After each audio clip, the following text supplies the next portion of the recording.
An airship is basically a large helium balloon with an engine for propulsion. The passengers and crew ride in a gondola suspended underneath. When there's an inside frame supporting it, the airship is called a rigid type. When there's no framework, it's called a non-rigid type, or blimp.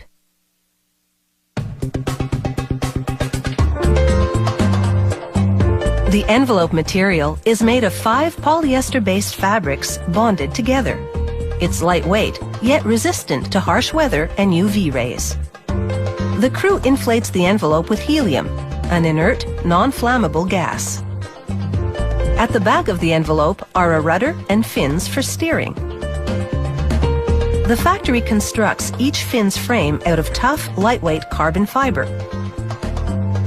Workers coat it with adhesive, then apply a polyester aircraft fabric, adding extra adhesive to seal the seams.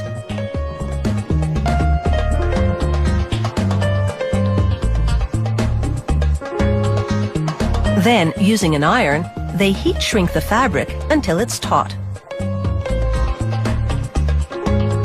They repeat this process with 2 additional layers of fabric, then paint it white.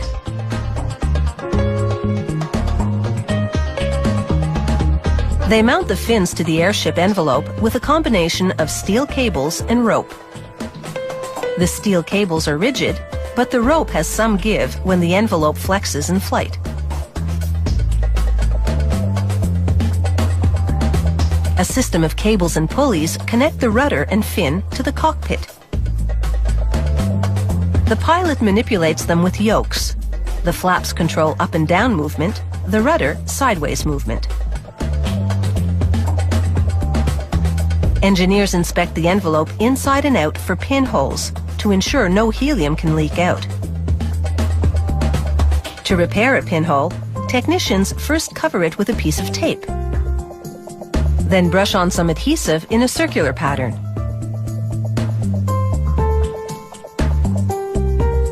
They apply a circular patch made of the same 5-layer fabric as the envelope. Using a spatula, they push out air and excess glue to ensure airtight adhesion. The airship runs on 2 gasoline-powered engines. Workers hoist them into the engine bay at the back of the gondola. The propeller's sharp blades are encased in a duct for safety. 1 propeller goes on each side. The blades of the propeller pivot to move the airship in reverse without having to stop the engine. The cockpit electrical panel has gas management gauges because as the airship rises, the helium expands, so the pilot has to reduce air pressure inside the envelope to keep it from bursting.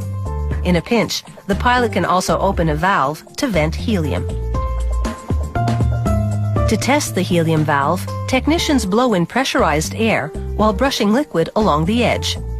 Any bubbles indicate leaks that need sealing.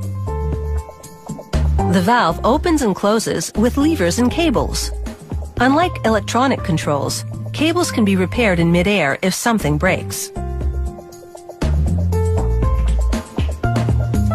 Inside the envelope, they install air sacs called ballonets, the gray areas in this diagram.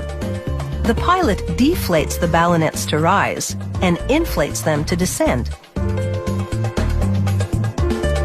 Workers attach the envelope and gondola with cables, belts, and braces, and fill a ballast tank under the gondola with water.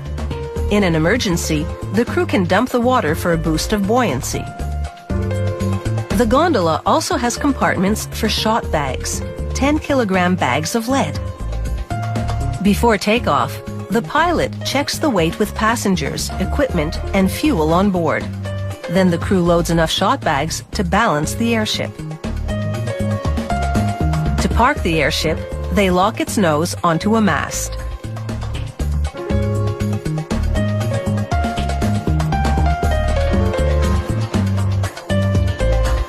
Just before flight time, a truck tows the mast out of the hangar.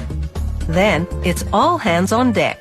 Well, actually, all hands on gondola until takeoff.